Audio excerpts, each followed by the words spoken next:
D2 Word Life here with Rip Gunther fanboy tides. No. No, it's D2 sad life because his favorite wrestler did not win the title that he wanted him to. Just because I have 5 legendary Gunther cards on Slam app right now doesn't mean shit. Yes, it does. We all know you were disappointed about it, but we'll get to that main event when we get to that later. Anyway, today we are reviewing Night of Champions 2026 that took place on June 27th, 2026, last night, or yesterday, I should say, at time of recording, and it took place in Riyadh, Saudi Arabia, so that meant that we watched this pay-per-view early in the morning. Our time. Yeah. Yeah, because I remember when this pay-per-view finish was over, I was thinking, well, there's my morning on. What the hell am I going to be doing with the rest of the day? Am I right? Yeah. And it took place in Kingdom Arena with a reported attendance of over 18,000. The exact number is unknown. They didn't even announce the official exact number. I'm just going by what they said on commentary here. Right? No. And of course, speaking of commentary, the commentators for this event was Corey Graves and your boy, Michael Cole, who you would want to see wrestle Gunther at SummerSlam for some reason, because you're weird like that. Because it would be fucking hilarious. No, it wouldn't. No one wants to see a return of Michael Cole in the orange singlet. Only you do. Did you? And let's face it, if Michael Cole freaking wrestled freaking Gunther, it would be a squash with Gunther winning it. Easy. Well, we may see Gunther versus the general manager of SmackDown. It's like Adam Pearce. Nick Aldis. Or Nick Aldis, yeah. Which we may see the return of Magnus. No, the one legend you want to see return is Shockmaster. It would be freaking a big failure. One that you want to see return is Glacier. Well, I heard he was supposed to return. He's just late. I'm sorry, that joke will never get old. And the fact that we can't watch WCW pay-per-views on fucking, Netflix right now, that means his appearance on this review is going to be ultra late. Oh, no, we can just watch it on YouTube. Yeah, if we have, or we can just analyze a match of his. We'll just, we'll get to that later. That possibility later, but it's future ideas in the works. That's what what I'm talking about, right? Oh, I already know which one we're doing around my birthday month. Oh, yeah, and that's what, 4 months away, 5 months away in November? Ugh. Oh, yeah. 6. Or whatever. Anyway, we're technically not done with this month yet. Yeah, I mean, I know at time of recording we're approaching early July, so. Oh. Yeah, 5 months. About 5 months, about almost 4 months. Yeah, I just know at time of recording we're approaching early July, so yeah. And let's just say it's something that we reviewed before my birthday month. I'm not doing WCW World War III crap again. I'm not doing a re-review of that bullshit. I'm just letting you know months in advance. Oh no, there's multiple World Wars. You can't even pick a damn Survivor Series, can you? That would be better. But anyway, we'll worry about that when that month shows up. But I just need to mention the ring announcer for this event was Mark Nash. And yeah, I remember you saying this show starts at 8. That was kind of bullshit. The actual pay-per-view started at 10. That's what it said on the fucking on the damn ESPN app. It said it started at 8, and then they changed it at the fucking last minute. Yeah, because we were sitting there at 8 watching 2 hours of the dang pre-show. Right? So the event really started at 10 a.m. our time. Right? Yeah. But yeah, after the pre-show, which obviously there's no pre-show match on, they only do a pre-show match very rarely these days, if at all. I remember when there was a pre-show match almost every dang pay-per-view or premium live event. Now it's a hidden gem if you even find one, get one. You know what I mean? But anyway, the official show opened up with Michael Cole and Corey Graves welcoming us to Night of Champions, and it showed all the shots of the competitors entering the arena, which I don't even know why they do that. Why do we need to see them arriving at the arena? Right? But okay, it's just something they do Because every show. It shows the fan interaction. Yeah, I know that's just something they've been doing every show for the last couple years, but still, right? They've done that free pay-per-view. Yeah, and then we've seen the opening video hype package for Night of Champions 2026, whatever. And then we go into the first match of the night, which was the King of the Ring final match between Jey Uso and Obafemi. Now, I know you wanted to see King Yeet at the end of this one. Yes. But either way, the hate that Jey Uso gets online, I just don't even understand. Every time he comes out, hell, we've even been to shows live that he made that Jey Uso competed on or appeared at. The fans always cheer him. So what's this hate online for? I don't get it. Well, we've seen people freaking boo him there at freaking events, and fucking us three that go every time. We're the fucking ones that are just yeeting and everything. And so does mostly everyone else. I just know he gets a lot more hate online than in actual live shows. Right? Yeah, well, he also said in his interview that he doesn't give a fuck what the fans think. So this could be a heel turning Jey Uso that we'll be seeing. Well, Jey Uso is associated with Roman Reigns right now. Yes, but he's a face, though, and he could be turning heel. So you're saying he's more like in the tweener phase, going from face to heel at this point, but yes, he still gets positive. He still got a positive reaction from the Saudi Arabia crowd here, making his entrance regardless. It doesn't matter if he fucking turned. He's been heel before. I still cheered for his It didn't fucking matter. I don't give a fuck what the fucking internet wrestling community thinks. They can all go fuck themselves for all I care half the time. Because they say a bunch of fucking bullshit that's not even true. And I'm just like, it shouldn't have mattered what the fans online say. If you enjoy a show or a wrestler, you enjoy it. Who cares what other people think? Just like I'm a fan of Roman Reigns and you hate Roman Reigns or despise him, doesn't stop me from cheering for Roman Reigns all the damn time. Doesn't stop you from hating on him all the time. Yeah, and it doesn't stop me from calling you a Mark. Should we go back to the Raw before WrestleMania that we appeared at and tell that story again briefly, you motherfucker? Because I remember when Reigns came out, freaking, I did the whole, acknowledge me pose. You were sitting there just glaring at me, saying, put that finger down. I was just totally ignoring you.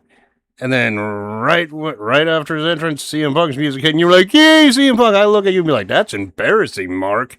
Moments after you said that to me. So who are you calling Mark? You're the Mark. Look who's talking. So yeah. See, it doesn't fucking matter what we say. We're wrestling fans and we're internet wrestling fan, but still, because we do the reviews and shit, and sometimes we talk about the shows in between. Yeah, but wrestling marks, wrestling fans, wrestling nerds. That's what we are.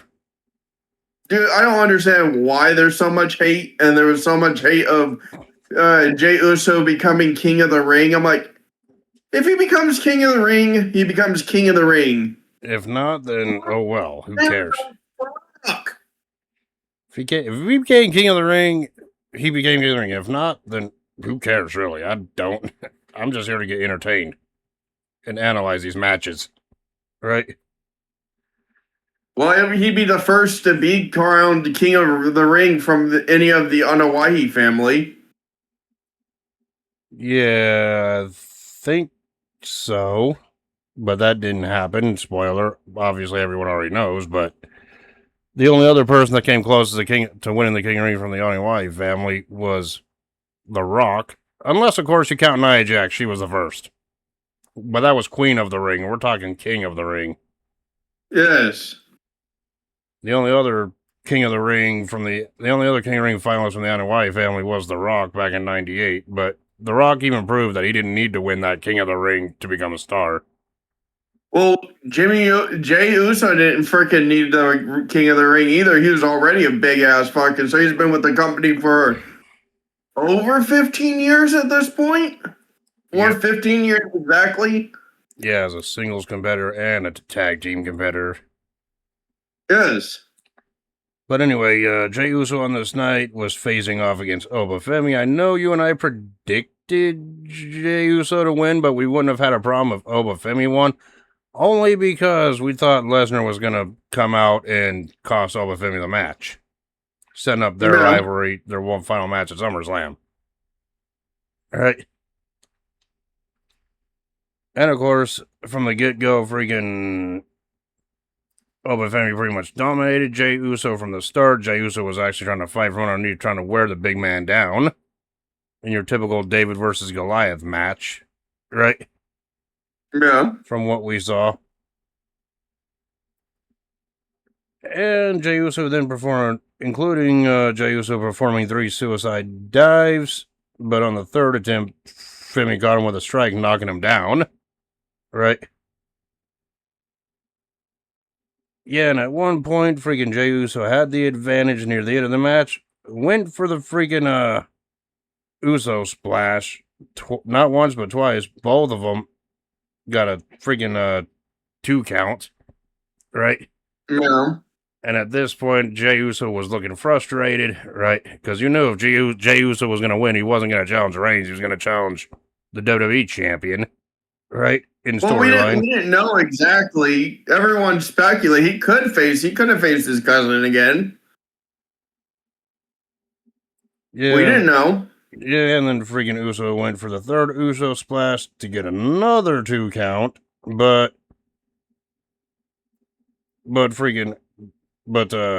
Jey Uso had the idea. Well, before that, he fucking literally sat in Obafemi's face when he tried to hit the fall from grace. Yes. And reverse that, but yeah, anyway. Freaking after a while, Jey Uso got frustrated because the Uso splash didn't work. He goes, I'm gonna freaking put freaking the sleeper hold on the freaking Obafemi. You know, the same maneuver that he beat Gunther with at WrestleMania last year. Right? Yep. But Femi was just too big and strong. Right? He escaped out of the sleeper hold. And after performing 2 running uppercuts, nailed the fall from grace on the Jey Uso for the pinfall win. Yeah. To become the 2026 King of the Ring. No interference from Brock Lesnar. I was kind of surprised about that. Honestly, because we were all speculating it to happen. But Obafemi is now the King of the Ring.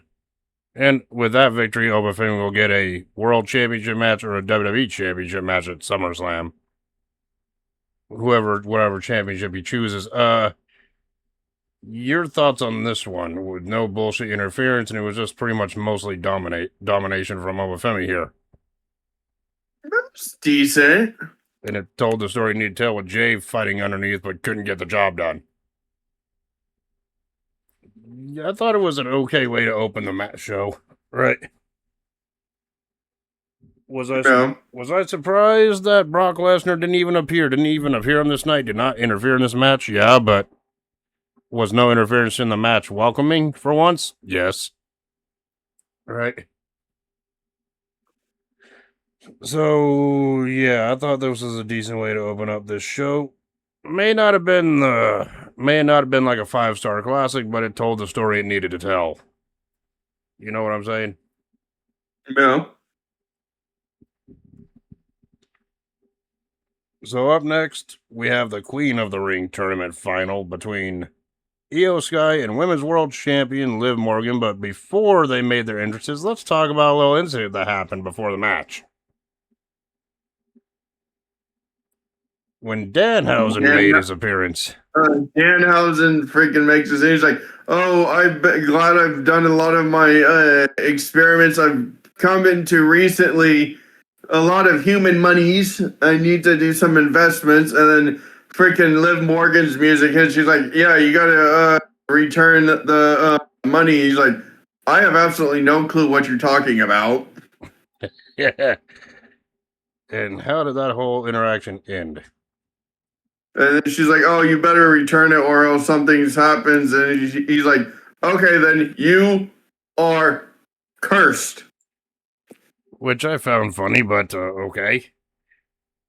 Oh, yeah, and before this, during the pre-show, Michael Cole actually did a little interview with Danhausen, who, mind you, wasn't in the King of the Ring tournament, but one of the questions Danhausen asked, like, so if you were King of the Ring, what would you do?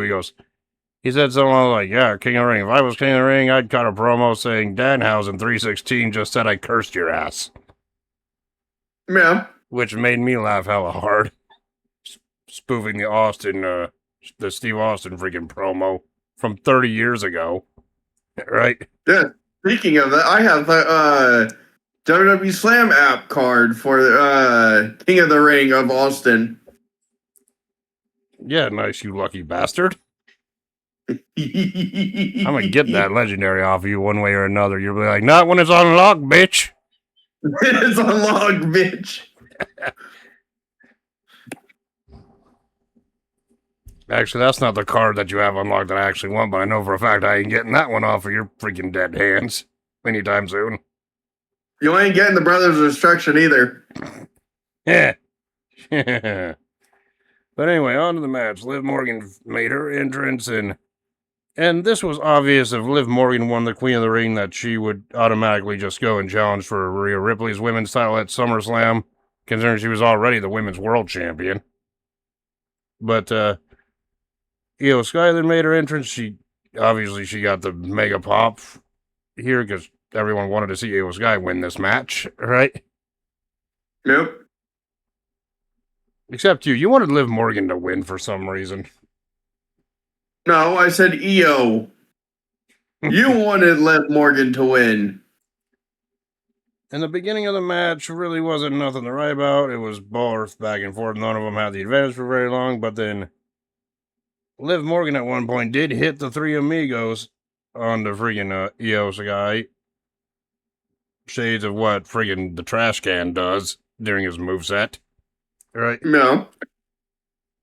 And then freaking Liv Morgan applied the Boston Crab, which Io Sky got out of, right? Yep. Yeah, this guy took freaking Morgan down with a missile drop kick and a running Meteora, right? Yeah. Yep.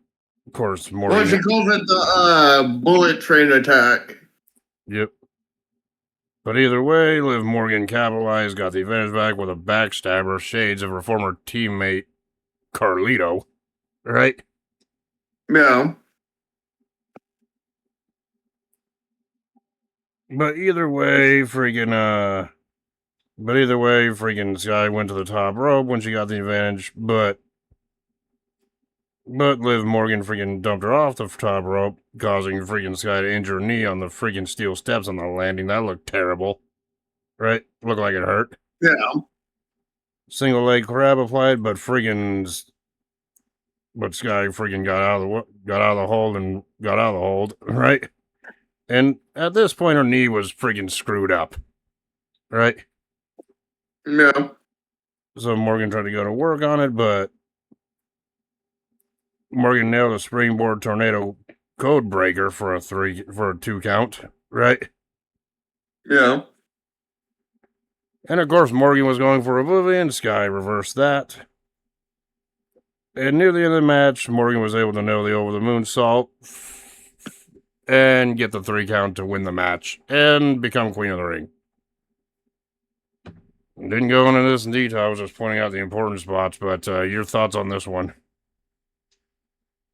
It was decent. And then when she was crowned Queen of the Ring, Liv Morgan was just outside the ring and she's like, "Oh, I'll be seeing you at SummerSlam." Yeah, which means we don't have to wait. We know exactly who freaking Io Sky is going after, like I speculated if Io Sky won the match. Because we know she wouldn't be going after her friend and tag partner Rhea Ripley, that's for dang sure.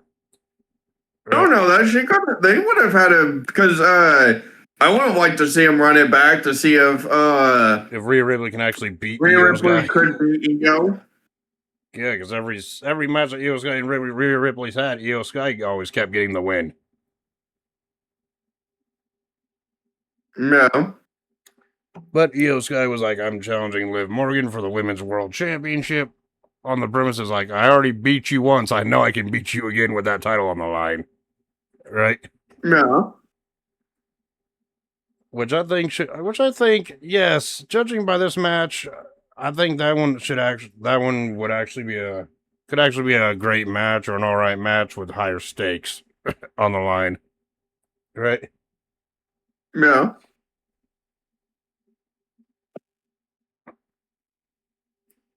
Yeah, and then we go on to the steel cage match next between your boy Braun Breaker and Seth Rollins. Yeah.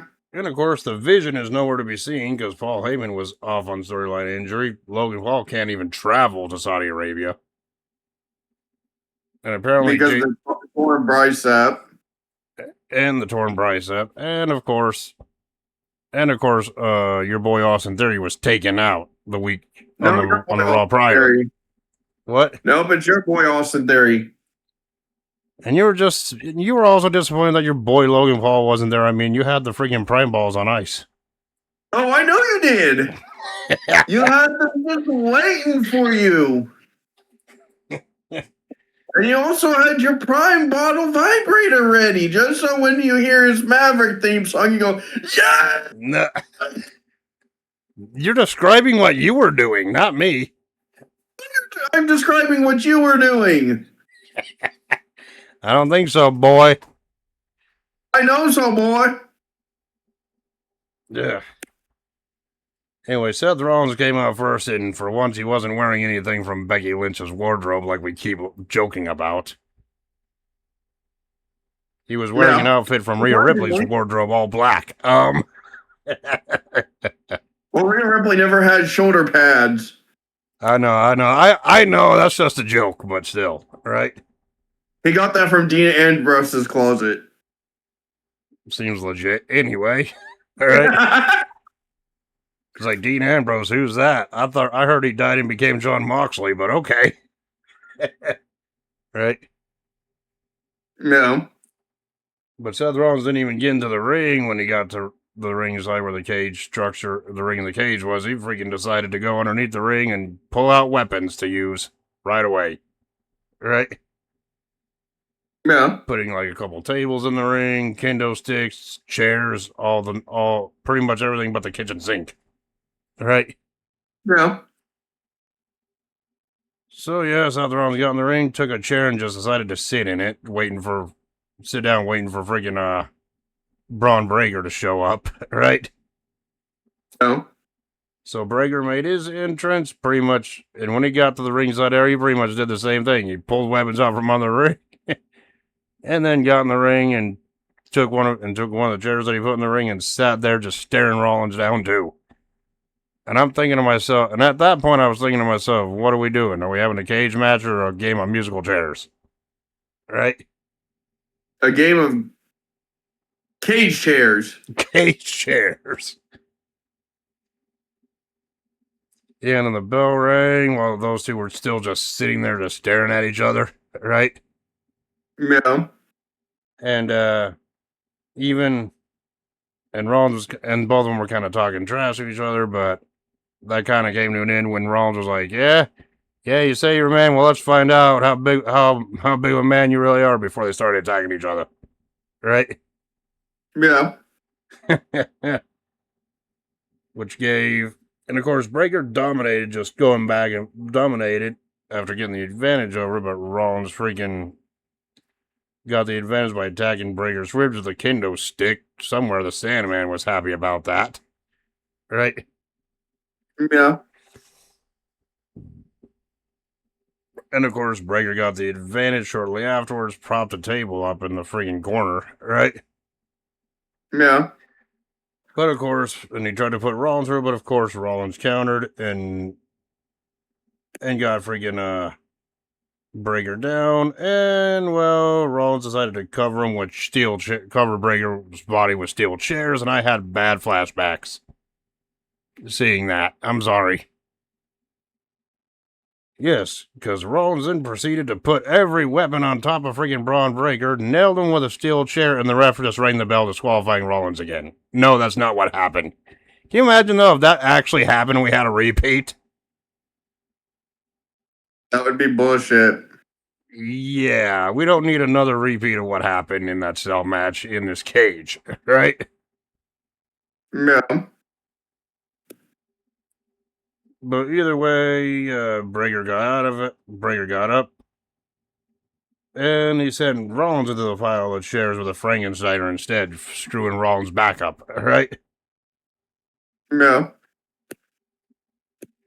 And of course, Breaker then hit a Doomsday device and a spear for a 2 count. And Breaker then attempted to climb the cage, but that ultimately failed, right? Yep. Yeah, and then what did we see? Then we saw fucking Braun Breaker fucking get up and do a freaking Frankensteiner from the top rope, and Seth Rollins landed on all the fucking on the chairs, I meant. Yeah, that was crazy. At one point, Braun Breaker did get busted open.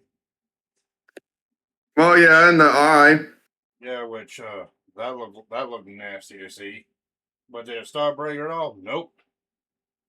Right. Yeah, no, he just kept he hit those fucking spears multiple times. With Rollins kicking out, right? Yeah. Yeah, and then eventually Rollins did fight back. He nailed the freaking stomp on Breaker, but Breaker kicked out, right? Yeah. And then and this was after freaking Breaker speared himself through the table, right? That was propped up in the corner. And Rollins decided to go for another freaking curve stomp. Breaker was just like, hold up. Right? Fucking, he tried to do a freaking super stomp off the second row. Fucking Breaker's just like, nope, spear. Yep.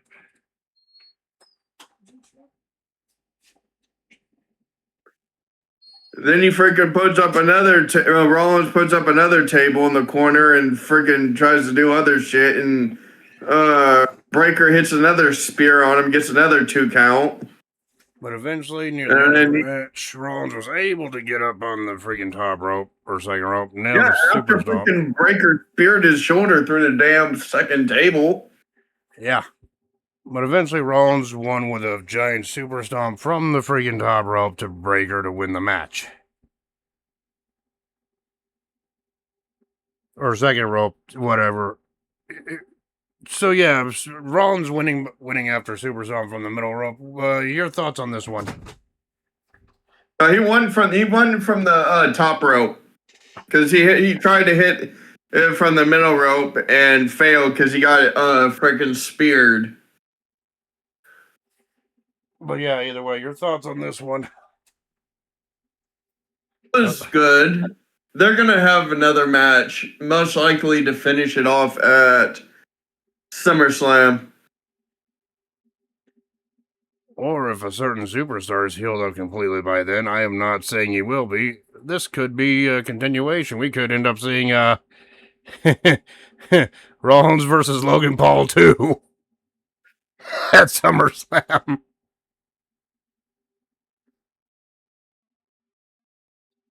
Just saying, that is a possibility. Right. Well, Logan Paul would have to freaking betray the Vision. Logan Paul's actually part of the Vision. I'm talking about Paul versus Rollins 2, I meant. Oh, yeah. And You said the Braun, so I'm like, what the hell? I didn't mean to say Braun. Sorry, I meant Rollins. We could see Rollins versus Logan Paul too, if Logan Paul's healed up and can go at that point. I highly doubt it, but it's still a small possibility. And I wonder, and if that was Theory versus Rollins. Oh God, no one wants to see that. Everyone wants to see Rollins get beat by Theory. I always knew the Theory was your boy because you want him to beat Rollins in a match next. Nah. I mean, hell, you wanted freaking Theory to become world champion at some point. No, I do not. But can you imagine, hypothetically speaking, if we had Rollins versus Logan Paul too? Their first encounter being from WrestleMania 3 years ago that we reviewed. Yeah. It's like, can you imagine that? I'd be like, oh God, what kind of pink suit is Rollins going to wear this time? Yeah, that was when I fucking said, what in the pink pony club is he wearing? Yeah, and I just look at that outfit at that point that Rollins had at the time. I'm like, he looks like a member of the Pink Pony Club, like a regular in there or something. Yes. With that outfit. And that's when you kept making the jokes. He needs to stop getting his attire out of his freaking wife's closet. Yes. But anyway, I thought this cage match was good. I thought the right person actually won because Rollins got his win back on pay-per-view. And of course, overall, with their one-on-one matches now, they're both freaking... It's like Rollins is 2-1. Because Rollins did win a match on Raw against Breaker about a month ago or whenever that was. So, but either way, maybe this could be the end of the feud with Rollins and the Vision, or maybe the war continues with every other member for Rollins. I have no idea. We'll just have to see what happens going forward. Well, right? Breaker wanted to end Rollins because he was going to fucking hit Seth Rollins on the side of the damn chair. Yep.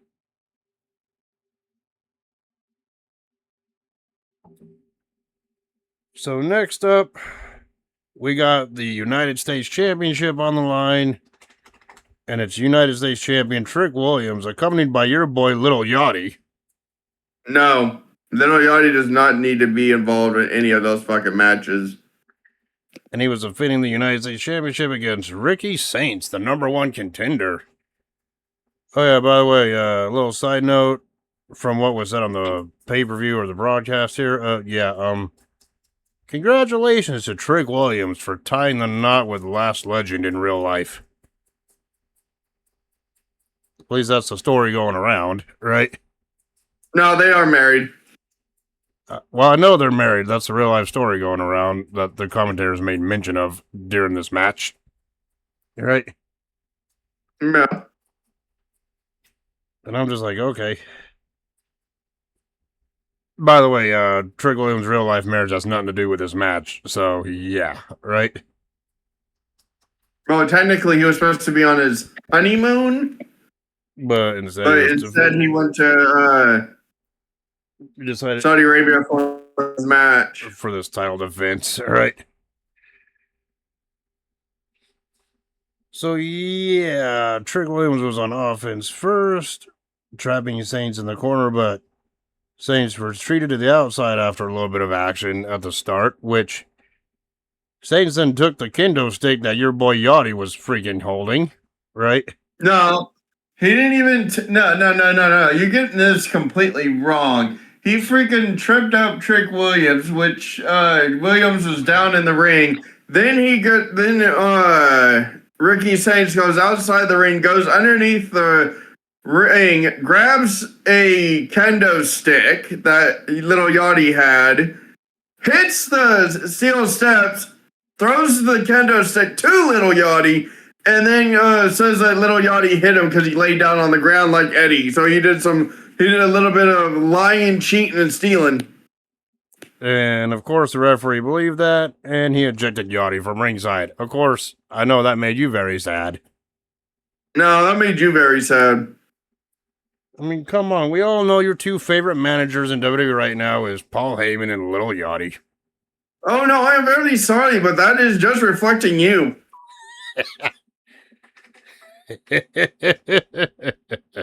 Nah, right? It's not my fault that WWE portraying Paul Heyman as you. Hey, I I will not stand to be insulted that way. Is that why you're sitting down? Motherfucker, where's our other type of joke? There has to be one somewhere here. And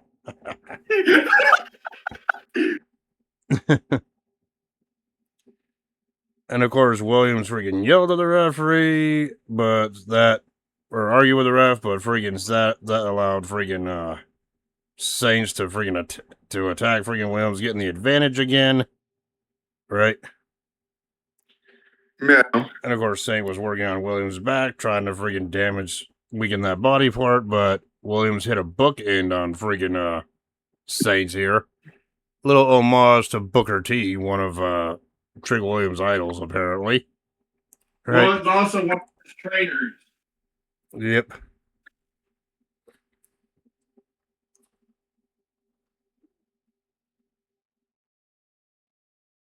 But yeah, Saints came back, diving clothesline and a neck breaker for a 2 count. But either way, at one point, Saints did freaking nail the Revolution DDT and a diving elbow drop from the top rope, but also that just gave him a 2 count. Right? Yeah. And of course, Saints freaking attempted to do the Revolution DDT again, but Williams reversed it and nailed a trick shot to retain the championship. The U.S. Championship. Your thoughts on this? It was good. And then what the fuck do they do at the end of the match? Well, you brought it up. What'd they do at the end of the match? They disgraced the people's elbow and called it the yacht drop because fucking Little Yachty hit the people's elbow, and then Michael Cole was like, and freaking Corey Graves was like, oh, it's the boat drop. No, it's the yacht drop. I'm like, no, it is a disgrace. Oh, it's a disgrace when Lil Yachty does it, but when Snoop Dogg did it at WrestleMania 39, it was okay. That was a Snoop drop. You're like, that's beside the point, right? Exactly. I thought the match was fine for what it was. I mean, honestly, Snoop Dogg is a fucking legend in his own damn right. Little Yachty doesn't really have any fucking right to be in a WWE ring. That's just my fucking opinion. well, neither does Logan Paul. And look, here we are. Right? Well, Logan Paul is fucking signed with the fucking WWE, so. Yeah, unfortunately.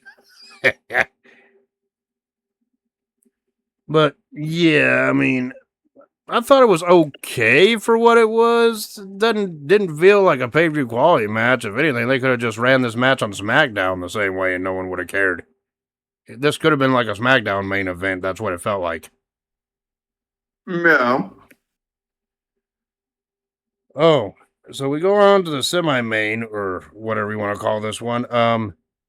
For the first time since this championship was introduced on the main roster, we have, for the first time on pay-per-view, the Women's United States Championship being defended. Second time. What do you mean, second time? The first time was when the addition to the Women's United States title. That wasn't on pay-per-view. That was on a Saturday night's main event. Unless you want to call that a premium live event, then yeah, but still. Right? It's still. But technically. But anyway, this is the first time on an official pay-per-view that wasn't a Saturday night's main event that the Women's US title was defending, because it mostly kept getting defended on SmackDown and going into obscurity. But we have Tiffany Stratton, the champion, defending against Jade Cargill. You know, the former women's champion. Right? Yeah, she went under controversy. And of course, after both women made their entrances here, Stratton immediately attacked Cargill, going on the offensive at the opening bell, because, let's face it, against Jade Cargill, her bones literally have to try to attack her first because of how powerful she is. Unless, of course, your name Yeah. is Rhea Ripley, because then both are on an even playing field. But still, right?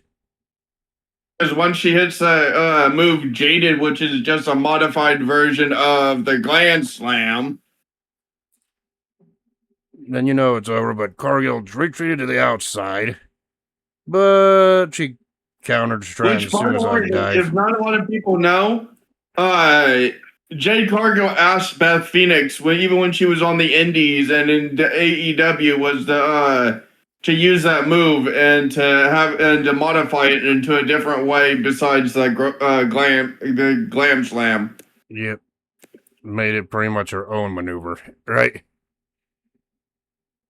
But anyway, Not many ask the superstars, like Stone Cold has said before in interviews, that when Kevin Owens asked him to use his stunner. yeah. But anyway, on the outside, Stratton attempted to do the suicide dive, but Jade caught her and slammed her into the ring apron, which is the hardest part of the ring, right? But then we got some interference happening shortly after that, because Stratton countered a Jaded attempt, but Cargill's cronies, freaking B-Fab and Meechin, came out to try to interfere in the match. Daddies, not cronies. Well, they're her cronies. I don't care what the official name is. But to try to even it up, Chelsea Green then emerged from underneath the ring to attack B-Fab and Meechin. Right? Which drew the attention of Cargill, which she dragged Chelsea Green into the ring, which I know when an appearance from Chelsea Green happened, you were happy about that. Especially when you do the intro. It's Chelsea Green! Yeah, right when she popped out from the ring, I bet you were saying that to yourself. No, I was like, what was she doing underneath that ring? Oh, was her husband always ready, Matt Cardona, there too? Yeah, they were just chilling underneath the ring. She was making him say woo, woo, woo, if you know what I mean. Okay, enough about that. Anyway. But anyway, Cargill freaking dragged Green into the ring and looked like she was going to beat the hell out of freaking Green in the ring while Green was like, I'm sorry, right?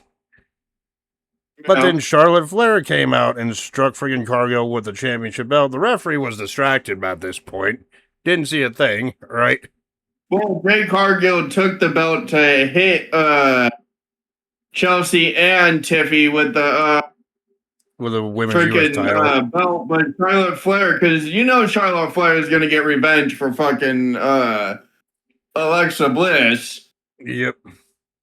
She fucking comes out of nowhere, grabs the belt, hits her with the belt. Which allows Stratton to capitalize by nailing the prettiest moonsault ever on Cargill to get the pinfall and retain the championship. Yes. So yeah, your thoughts on this one? It's decent. Yeah, I know. Ever since fucking Jade Cargill lined herself with B-Fab and Meechin and then dropped the women's title to Rhea Ripley, she hasn't been winning too many of her big high-profile title matches at all lately. But I thought it was okay for what it was. It the best match on the card? No, I think we're about to talk about the best match on the card. But was it decent for what it was for the first time at an official pay-per-view that the women's US title was defended? I think it was okay for what it was. Yes, was it interference heavy? Yes, but did it tell the story it needed to tell? Of course. And I think eventually we're going to see Jade Cargill versus Charlotte Flair at SummerSlam or something. That's where I think the story's going.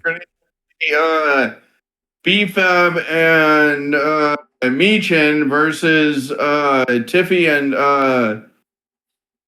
it's Chelsea Green. Or this could end up being SummerSlam 6-women tag. It could end up being Jade Cargill, B-Fab, and Meechin against Charlotte Flair, Alexa Bliss, and Chelsea Green. Could. Or or it could be the team of Charlotte Flair, Alexa Bliss, and Women's U.S. Champion Tiffany Stratton against freaking Cargill's team as well. Or it could be Charlotte Flair, Alexa Bliss, and Rhea versus Cargill, B-Fab, and Michin. I mean, there's so many possibilities I can go with this storyline angle heading into SummerSlam. Anything is possible at this point, right?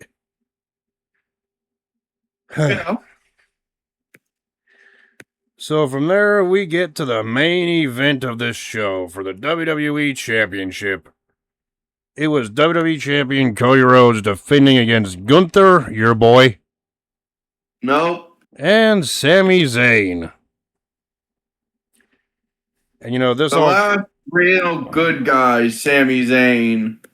Yeah, and we all know how this one came about. It came about with Cody Rhodes defeating Gunther to retain the championship, though it was controversial. Well, it actually came about when Sami Zayn's son, because he said this in interviews, asked, he was like, oh, why do they always call Cena the never-before seen 17-time world champ? And then he had said, oh, that's because he won it 17 times. And he's like, and his son's like, oh, how many times have you won it? And then he's just having flashbacks. He's like, none. So then he's like, oh, 2026 has come around, and now it's my time to try to win the title. Which he got. Cody beat Gunther in a legit way. Gunther's foot was underneath the bottom rope. We discussed that during the last current pay-per-view review. No controversy whatsoever. Yes, there was controversy there. You and I both know that. Then they had their rematch at SmackDown which Sami Zayn as a referee. Sami Zayn. Which Sami Zayn fast counted Gunther after they got into a little scrap. As we know, you can't deny that one. That's been documented. He only got fast counted after the referee, after they restarted the match. And then, when he freaking put his hands on the ref, which every wrestler that was a ref has done the exact same thing. And don't say they haven't, because they have, namely Randy Orton for one. Yes, and on 2K, when I was a referee for that match against you and Clown Man, you just started attacking me out of nowhere immediately. When I did nothing. Yes, you did. How could I do something within the first 5 seconds of the match? That's when you attacked me for no reason. Nope, you hit me. I didn't hit you for shit. Liar. Yeah, and you wonder why I fucking had you lose. Whatever you say, Bret Hart wannabe. Stop trying to screw me. Wait, that sounded wrong. And then freaking Sammy kicked Gunther's hands off the top rope for the freaking roll up, which gave him that fast count, which he freaking went to complain about to Nick Aldis and had the match restarted, which never fucking happens because every other WWE superstar that was a ref that did the exact same, there was no restart. Exactly. They just make this shit up as they go, don't they? Yes. Yeah, but then because the controversy finished, Sami Zayn was actually added to this rivalry. No, he was added to the match because after the restart of the match, Gunther tried to freaking hit Cody with the belt to get the advantage. Sami Zayn comes out to help. Then he gets hit with the freaking crossroads, which he in turns hit. Then the next night, he freaking went to help Cody yet again after he agreed for another rematch at Night of Champions. And he went out there to help him again. And then what does he get? Another crossroads after he hits. He hits He gets hit with another crossroads, and then he freaking gets up and goes for the Halula kick, and Gunther and kicks Cody Rhodes right in the face. Yep. Of course, long story short, this became a triple threat match with the addition of Sami Zayn leading into the match. All three men make their entrances. Of course, Sami Zayn got a big pop. Right? Well, that's because Cody Rhodes says that this has got to end. He wanted it a triple threat with a three-way for the fucking title, so there'd be no interference. Yeah, then Gunther made his entrance. Everyone booed the hell out of Gunther, except for you. You were cheering him. No, you were the only one that was cheering for Gunther. And of course, Rhodes made his entrance, and the crowd was kind of split, like they have been in recent months. But whatever. And of course, there was time where all three men were battling. Times in this match where it was 1-on-1. Near the start of the match, Zayn freaking dumped Gunther outside of the ring so he can face Rhodes 1-on-1, right? Yeah. But then shortly afterwards, Gunther pulled Zayn out of the ring and whipped him into the steel steps, right? And then Gunther and Rhodes went at it, right? I mean, it's kind of hard to keep track of these triple threat matches, these big spots, but Rhodes then attacked freaking both of his opponents, knocking them both down. Zayn and sent Gunther into the steel steps, a little payback from earlier, right? Yeah. And of course, this is near the middle of the match. Sami Zayn went for the least devastating move in all of sports entertainment, the Blue Thunder Bomb. Did it work? No, it didn't. It never does. Yes, it did. He got up a 2 count. It never worked.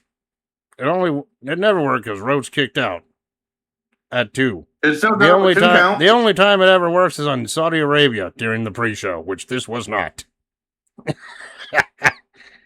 doesn't matter. He got a 2 count.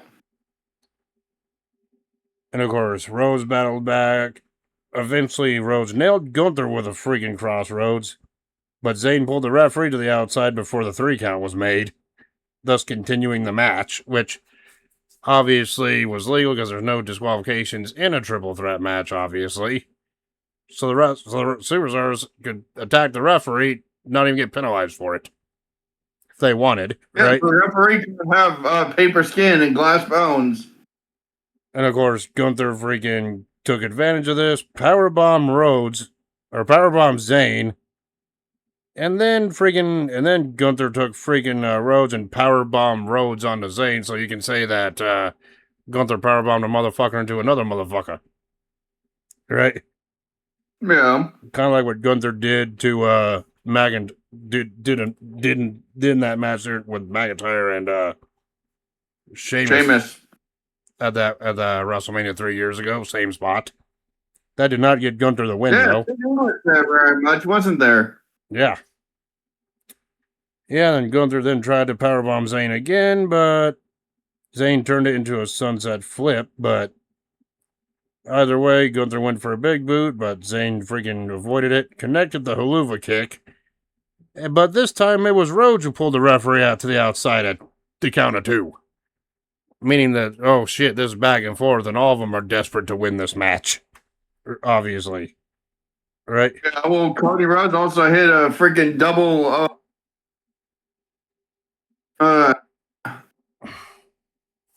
fucking move on them.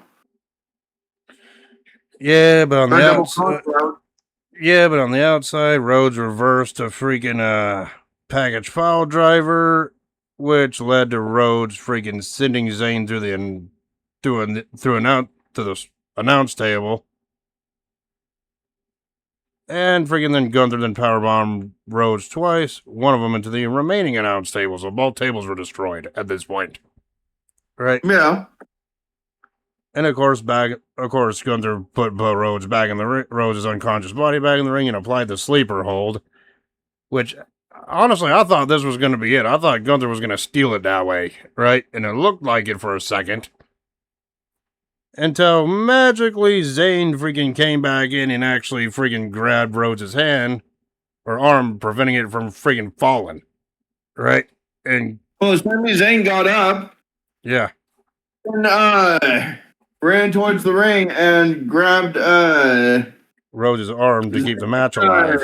Cody's hand because it was going to go down because the referee was going to drop his hand 3 times, and he's like, no, no, no, no, no, no, no, no, no. Yeah, which that prompted freaking Gunther to break the sleeper hold submission.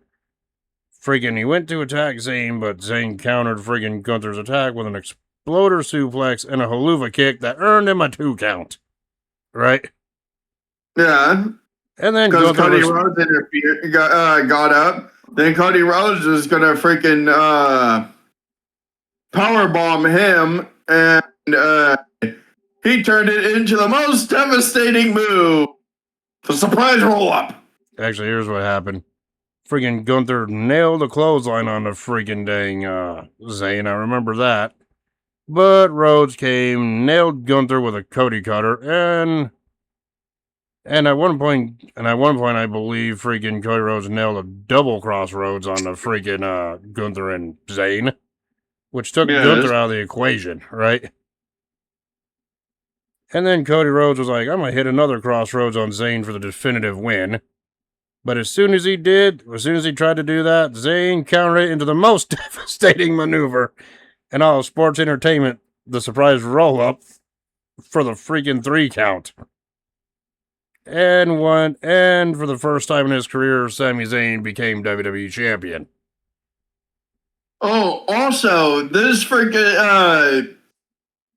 surprised a bunch of his opponents, and also a man that said that Sami Zayn would never, ever win the World Heavyweight Championship when he was in WWE, Karrion Kross. Yes. Or as he's known on the indie scenes as Killer Kross or Karrion Kross as well.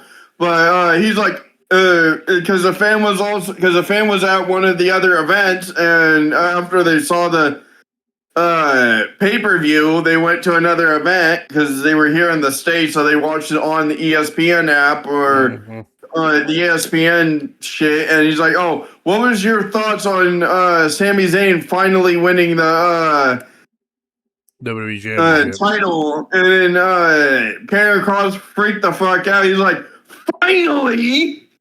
Exactly. And honestly, when Zayn got the 3 count and the match was over and he won the championship, even I was staring at shock. I'm like, what? Because after... Well, like I said in our last review, if Sami Zayn won, it would be by a fucking miracle. And what happened? It was a fucking miracle.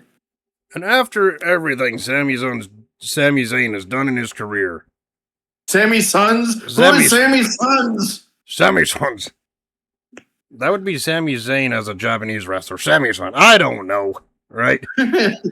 But after everything Sami Zayn has accomplished in his career, Intercontinental title reigns, U.S. Championship reigns, Tag title reigns, WrestleMania main event, an underrated jackass match with Johnny Knoxville, that excellent 5-star unsanctioned match with Kevin Owens, and all of his involvement with the Bloodline and his feud with Roman Reigns. The fact that he won the title here is well deserved.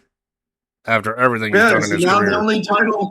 Now the only title he has to win to technically be in the to be like freaking Cena and everyone else is the World Championship. Is the world title. But either way, freaking Sami Zayn, I believe, Grand Slam champion. Either way, I believe Sami Zayn deserves this WWE Championship reign. Now the big question, and before we get into it, your thoughts on this triple threat that you and I both didn't think Sami Zayn was going to win. We both thought Rhodes was going to retain it. Surprise as hell to me. Also, Val Venus said, "Oh, now it's going to go all down to high hell because Sami Zayn has won." His career went down to hell. What are you talking about? Right? Oh yeah, when he joined the Right to Censor, your favorite group.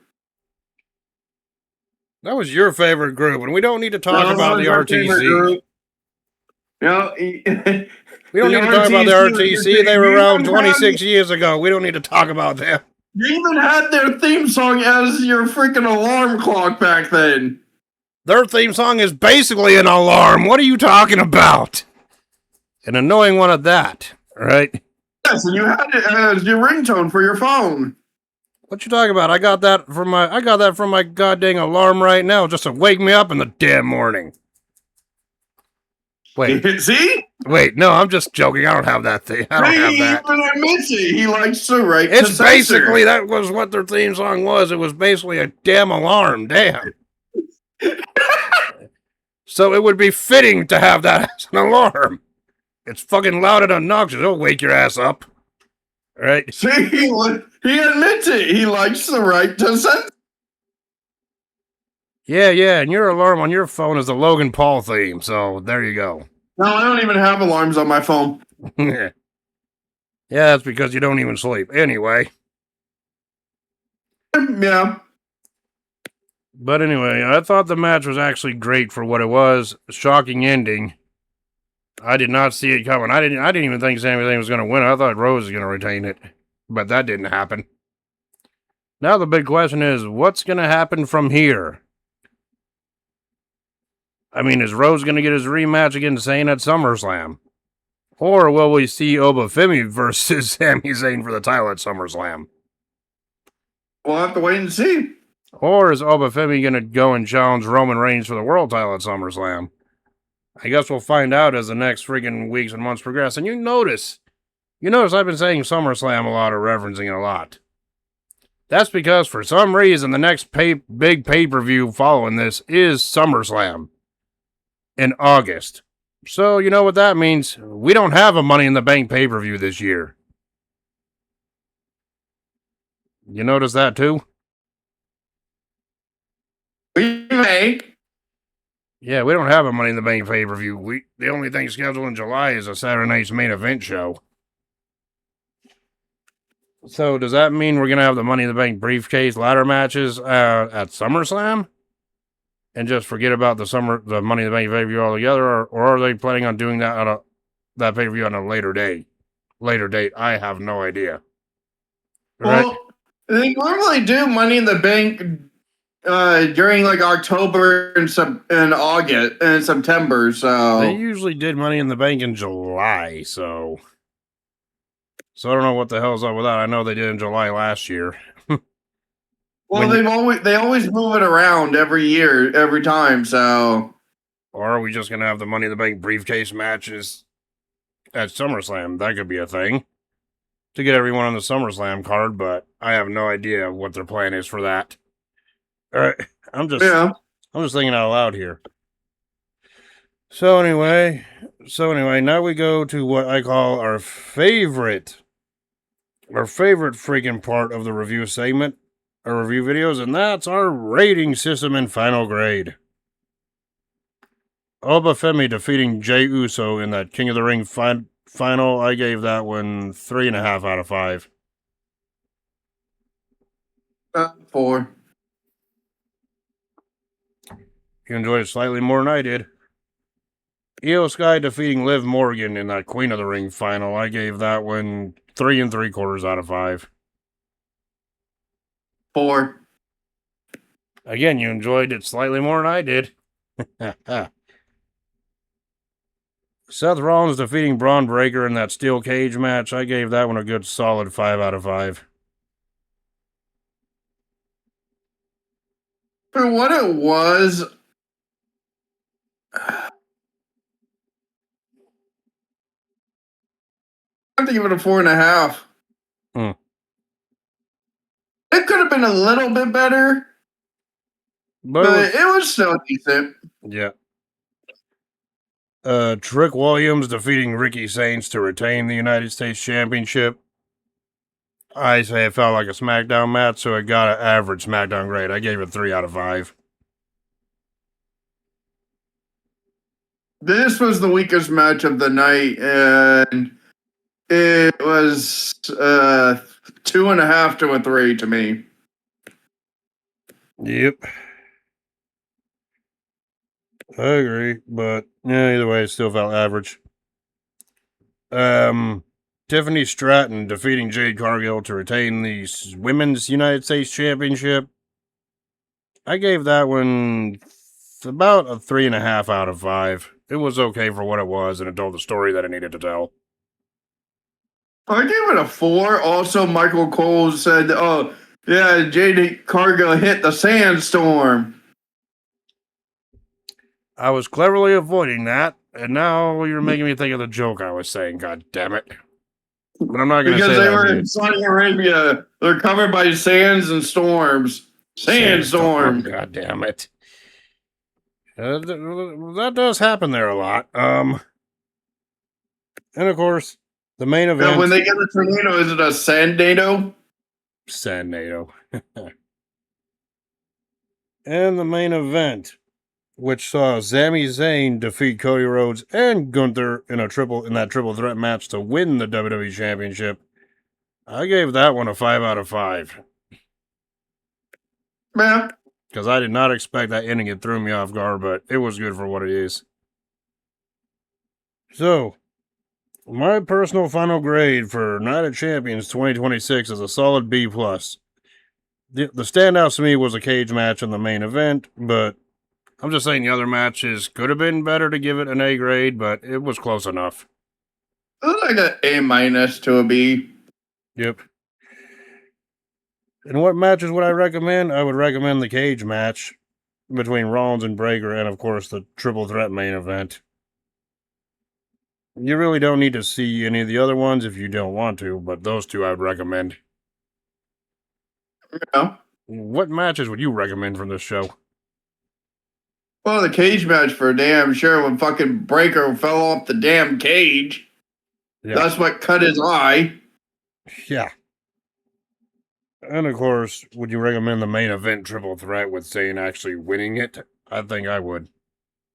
Yeah. So yeah, that's our thoughts for Night of Champions 2026. Yeah.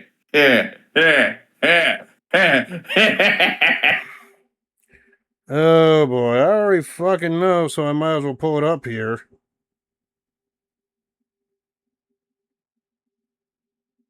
Now, guys, I can tell you my pick for this week. Yeah. And it's gonna suck. Remember how I said last week that it involved one superstar from the main event specifically.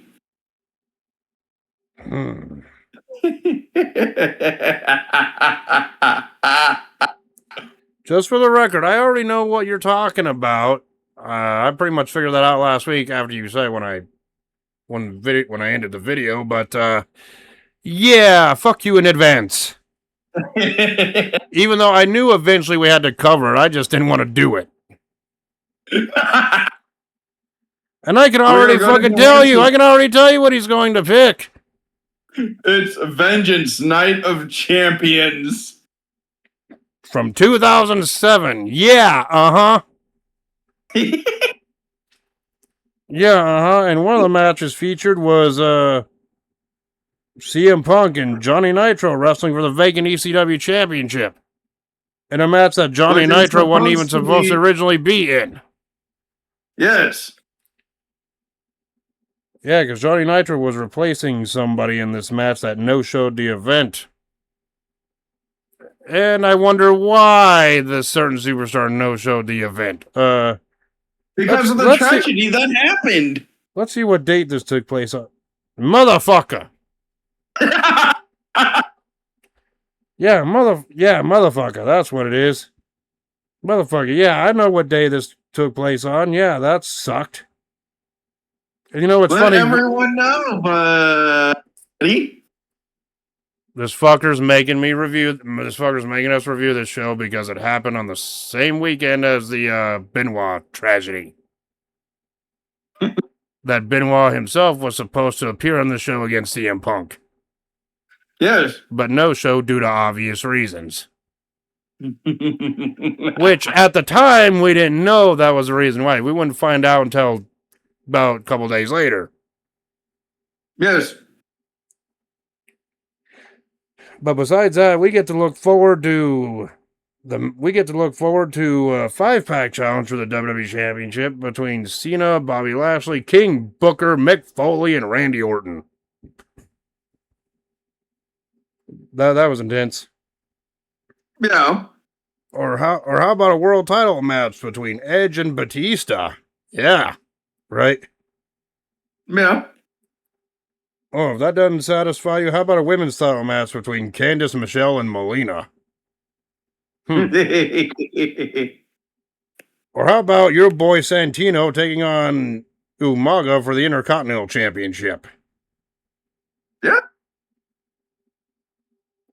Or how about Ric Flair versus MVP for the U.S. title? Yep. Yeah. Or how about Chavo Guerrero defending the Cruiserweight title against Jimmy Wang Yang? He makes a return to the review. Right? Yes. Or how about your favorite tag team, Deuce and Domino, taking on Jimmy Snuka and Sergeant Slaughter for the tag titles? Which Sergeant Slaughter and Jimmy Snuka won. Oh, and for those of you that don't know, Deuce's real name is Sin Snuka, so technically you had a father and son facing each other in a tag team title match. Yeah. At this show, even though the fans at the time didn't know that. Right? Yes. And we get to look forward to talking about all this and much more controversial shit in detail. I appreciate this, buddy. I don't remember shit from this show. I've never seen it. All I remember from this time period is the tragedy aftermath. Which, if you want to look at it in a more positive light, at least that incident helped change the company today when it comes to the seriousness of concussions. End of story for now until next week, Dick. This week. Okay, later on this week, whatever. Right? You suck.